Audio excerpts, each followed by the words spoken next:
आप सभी को मेरा राधे राधे। आज एक बहुत ही सुंदर सी कथा श्री कृष्ण और राधा रानी की आप तक मैं पहुंचा रही हूं। इसे ध्यान से सुनिएगा। प्रेम को परिभाषित करती है कथा, प्रेम के मायने आपको समझाती है कथा। सुनिए। क्या आप जानते हैं श्री कृष्ण ने राधा रानी के चरणों का चरणामृत पिया है। होता क्या है कि एक बार ना श्री कृष्ण द्वापर युग में बहुत अधिक बीमार पड़ जाते हैं। बीमारी इतनी ज्यादा बढ़ जाती है कि कोई भी दवा, कोई भी जड़ी बूटी श्री कृष्ण के ऊपर बेअसर होती है। श्री कृष्ण को कई बार दवा दी गई, जड़ी बूटी दी गई, लेकिन श्री कृष्ण ठीक ही नहीं हो रहे थे। पूरा गोकुल चिंतित था। एक बार श्री कृष्ण लेटे हुए थे। उनके पास कुछ गोपियां आती हैं। गोपियां कहती हैं कि श्री कृष्ण जल्दी स्वस्थ हो जाइए। अब श्री कृष्ण कहते हैं कोई दवा, कोई जड़ी बूटी असर ही नहीं कर रही है, कैसे जल्दी स्वस्थ हूं।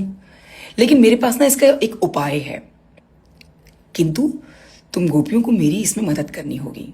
गोपियों ने कहा बताएं श्री कृष्ण, बताएं प्रभु, क्या आदेश है, क्या है वो उपाय, हम जरूर करेंगी। श्री कृष्ण ने कहा कि यदि तुम अपने चरणों का चरणामृत मुझे पिला दोगी ना तो मैं तुरंत स्वस्थ हो जाऊंगा। गोपियां हैरान हो गईं।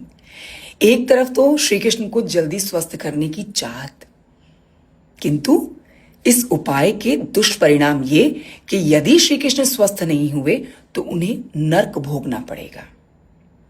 अब सारी गोपियां ना आपस में चर्चा कर रही थी कि क्या किया जाए, कैसे श्री कृष्ण को स्वस्थ किया जाए, कैसे उनके इस उपाय को मान लिया जाए। इतने में ही वहां राधा रानी आ गई। राधा रानी ने गोपियों से पूछा, क्यों री सखियों, तुम इतनी चिंतित क्यों हो? श्री कृष्ण स्वस्थ हुए या नहीं? गोपियों ने कहा श्री कृष्ण तो अभी स्वस्थ नहीं हुए, किंतु उन्होंने हमें एक ऐसा उपाय बताया है खुद के स्वस्थ होने का, जिसके दुष्परिणाम से हम डर रही हैं। राधा रानी ने पूछा क्या है वो उपाय? गोपियां बोली श्री कृष्ण कह रहे हैं कि यदि हम अपने चरणों का चरणामृत उन्हें पिलाएंगे तो वो तुरंत स्वस्थ हो जाएंगे, किंतु यदि अगर वो स्वस्थ नहीं हुए तो हमें तो नर्क भोगना पड़ेगा, क्योंकि वो तो भगवान श्री कृष्ण हैं, प्रभु श्री कृष्ण हैं। अब देखिए, जैसे ही ये बात ना, ये उपाय राधा रानी ने सुना, राधा रानी ने तुरंत अपने चरण धोए और उनका पानी, उनका चरणामृत श्री कृष्ण को पिलाने के लिए दौड़ पड़ी, बिना इस बात की चिंता किए हुए कि यदि श्री कृष्ण स्वस्थ नहीं हुए तो उन्हें नर्क भोगना पड़ेगा। राधा रानी ने इसके दुष्परिणाम सोचे ही नहीं, क्योंकि वो श्री कृष्ण से बेहद प्रेम करती थी। अब देखिए, श्री कृष्ण ने राधा रानी के चरणों का चरणामृत पिया और वो स्वस्थ हो गए। श्री कृष्ण की और राधा रानी के प्रेम की ये कथा आपको समझा रही है प्रेम के मायने।